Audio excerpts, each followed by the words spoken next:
Hang on to your seat, baby, cause this one's a screamer, a screamer.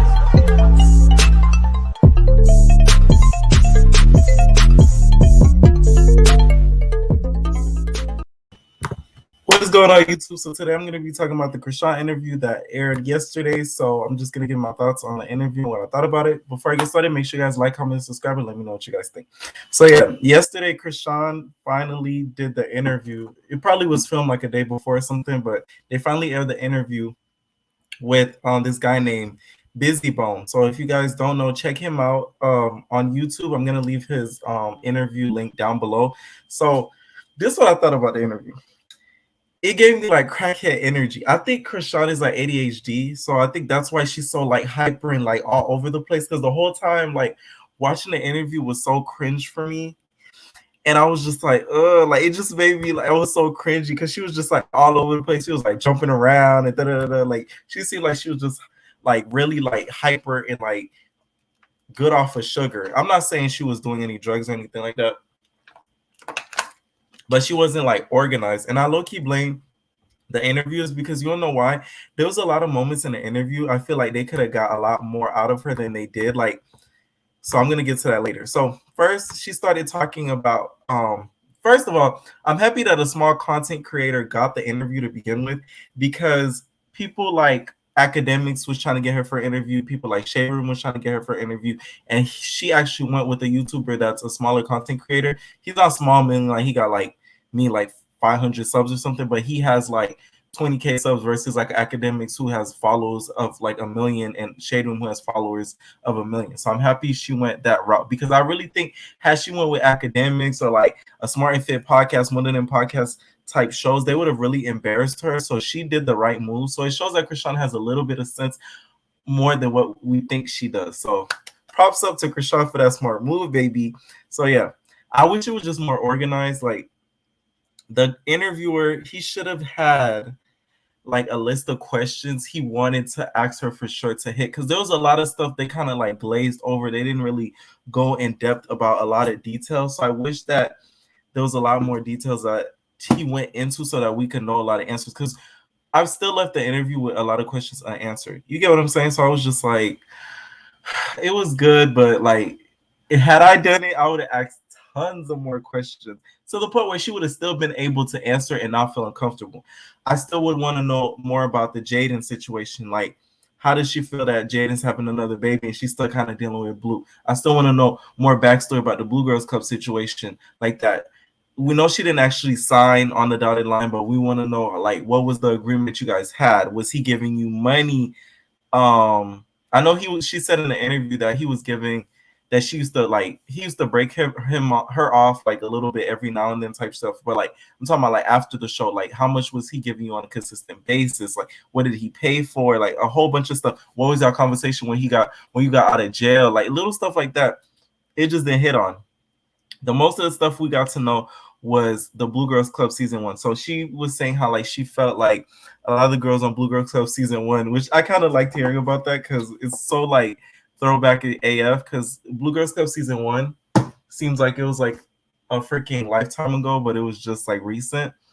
So she talked about how like she felt like the girls were unappreciative and like they were acting bougie, but she still felt like they had like a crush on him or whatever, and how a lot of the girls was like selling a hoo-ha on OnlyFans and all this stuff. So then she gets into the 2 situation. So now this was funny, because we finally got clarification on the coyotes. So if you guys don't know, White 100 went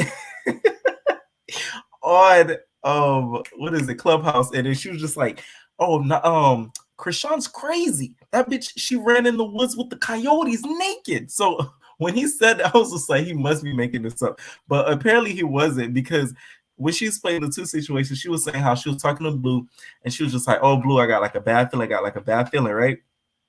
And the next thing you know, Blue went upstairs or whatever to film some OnlyFans content. Next thing you know, Jaden and all her homegirls and Blue's sister came and put up on her. So then that's when she was saying she started to back up. The story was hilarious. So y'all need to watch this interview. She started to like back up, right? And then next thing you know, she ran into the woods. She said she was only in her like panties and bra. She ran into the woods. Before she ran into the woods, she I guess when she turned around to run, she hit her head on the ceramic horse, the little ceramic rainbow horse that Blue has, and it ran into the woods or whatever, naked. And when she started running, she like ran to the cemetery, and the next thing you know, she saw like helicopters in the air, and then she she also said how when she ran away, she got away for a good amount of minutes, right? Next thing you know, she's seen this car come in, and she heard somebody yell at the car, "Oh, there she is!" Like the story was just funny. So I'm glad that we heard more about that story, because a lot of people still was wondering what happened the day that Jaden pulled up. And I know they have the camera footage, so I know they might as well release it. Like if Blue's gonna do like one last season of Blue Girls Club, I feel like he should just release that footage, because it's something we would want to see, because it's actually really, really funny, the story. So she also talked about celebrities that wanted to get with her. So she was saying celebrities like The Game hit her up in her DM, celebrities like No Cap, the rapper, hit up. And The Game is nasty, because she said that he hit her up when she was like young, like right out of high school type stuff or whatever. Basically when she was like 18, 19, 17ish, around that type of age, like still teen, you feel me? Even though she's still legal, but y'all get what I'm saying. Like The Game is like that though, because India Love, he even dated like India Love or whatever at one point, where she was kind of like low-key still underage, or still pretty young. So I wasn't surprised about that. Plus she said it on the Blues Girls Club season 1 when she did that confession. She was just like, well, the Los Angeles Confidential hit me up. Like, y'all remember that clip that went viral.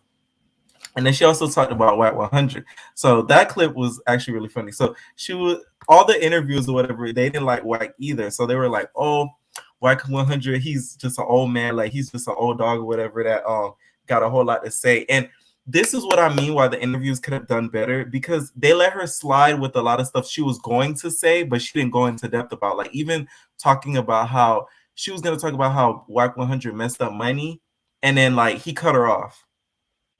I mean, she stopped. Like she stopped talking about it. He didn't cut her off. She stopped talking about it. He was gonna say something about how something about Blueface. She stopped. Like little stuff like she was going to go into deep detail about, she kind of stopped. Like I wanted to know what bags did Wack stop. And she also said how Wack, I guess, was trying to sign her under the table without Blue knowing, like actual paperwork. Because if you guys don't know, Blue and Chrisean, like they had a deal or whatever, but they didn't have it on paperwork. But Wack was trying to be like, hey, like sign this paperwork real quick or whatever, and come with me under and be my artist. So I guess Chrisean, she went back and told Blue that, and I think Blue felt some type of way about that, because he felt like that was underhanded or whatever. So that was some good tea, and it kind of probably explains why Wack hates her so much, because Wack probably felt like she was being messy, was trying to ruin the relationship between him and Blue. So that's why Wack probably like hates her. Plus the fact that Wack thinks he tried to set him up and get him killed and all of that. And in Chrisean news, we've seen them in LA on TMZ, right? I'm gonna pull this up on TMZ in the streets of LA, y'all. Catching them on a little date, because it is Chrisean's birthday. I think today or soon, in a couple days. Soon. All I know is it had to be today, yesterday, one of these days or whatever. And they caught them in the streets of LA. So I'm gonna share my screen. If you guys haven't seen this video, it's on the Shade Room. So I'm gonna share it right now. And it's basically like a TMZ, like a Hollywood couple, y'all. The new Bobby and Whitney, Chrisean and Blueface. They caught them in the streets or whatever. Look at them. Look at them. Look at them. This is courtesy of the Shade Room, y'all. Look. Look. See? And then people be wondering why Chrisean be going crazy over him. Like, this is why she goes crazy over him, because he's literally leading her on and making it seem like they're gonna be together. They're gonna be like this hip hop power couple. So in her mind, she actually believes that, which I low-key don't blame her, because he's leading her on. So yeah, I can't be mad, because it's not like she's crazy. He actually goes out on dates with her and does all this stuff or whatever. So the reason why she goes dick crazy is because he's giving her good dick and taking her out on dates. So yeah. And also in the interview, she started crying. So this is what I mean why the interviews again could have went deeper. When she was just like, I don't like my life for real. Like, y'all could have been like, why? Why don't you like your life? We know you've been going through a lot of things. Why did you do this? Why did you do that? Why did you break in so much time? I was like, do you think you need therapy? Even though she said it, like little stuff like that, to go into going deeper to have her answer more of the questions, because the interview seemed more like a surface base, and it was like a hangout session that was caught on camera. It didn't seem like a real depth interview that got us questions answered. So that's what kind of bothered me. And I felt what she said when she was just like, oh, she knows her worth, but she felt like people be taking it for granted or whatever. So it's like everybody that's around her age, we feel that 100%. So Chrisean, don't feel sad, girl. Don't feel sad. We all in the same boat, child. We all trying to make it. We all trying to make it.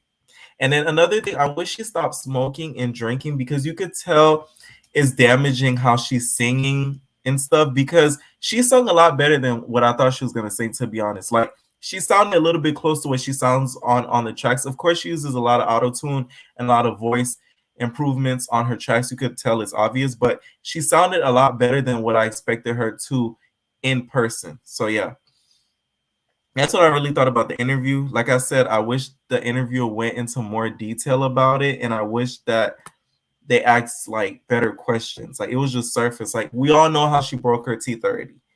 We all know the story of her breaking into the house.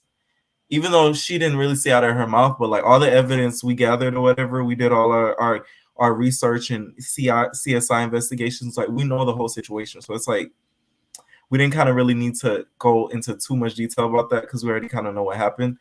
But like, we wanted to know the other stuff. Like, does she plan on being with Blueface long term? Like, what does she think about Jaden's baby? Have her and Jaden ever talked since the whole incident of the house? Stuff like that. Let me know what y'all thought about the interview, y'all. It was okay. I would give it like a 5 out of 10, to be honest, just because I feel like he didn't do his research enough. But yeah. And we know what y'all think about the interview down below. Leave it in the comments, because I'm really interested about what y'all had to say about the interview, and I'm gonna catch y'all in the next video. No.